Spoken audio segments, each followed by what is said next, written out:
Abortion rights right now are protected in Arizona up to 15 weeks unless there's a medical emergency.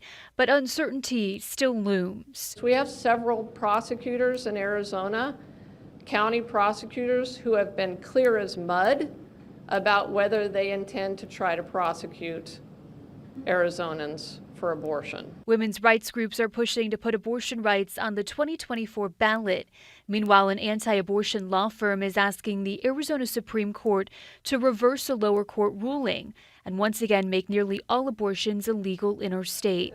That's why today, Attorney General Kris Mayes is urging women to protect their internet data.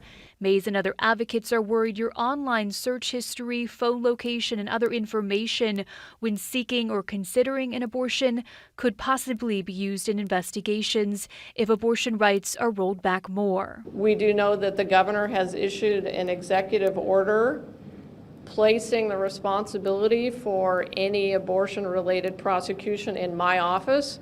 But Rachel Mitchell came out and declared that she's going to violate that executive order or ignore it. In Arizona right now, women who get an abortion can't be prosecuted. Only abortion providers who break the law.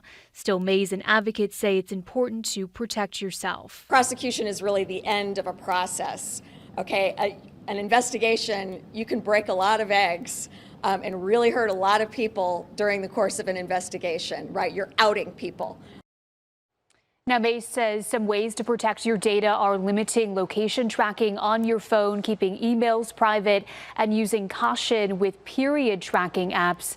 We will have some more of those tips online at azfamily.com. Guys. Emma, do you know if there are any cases or instances of this kind of data being collected here in Arizona on women? Mayes says no, but they were pointing to some cases in other states like Nebraska, where law enforcement was prosecuting a mom and daughter for seeking and aiding an illegal abortion based on Facebook messages. Guys. And Rachel Mitchell, for the record, has said that she wouldn't go after women seeking abortion. That is something that she has been on the record with in the past. Correct. Emma, thanks.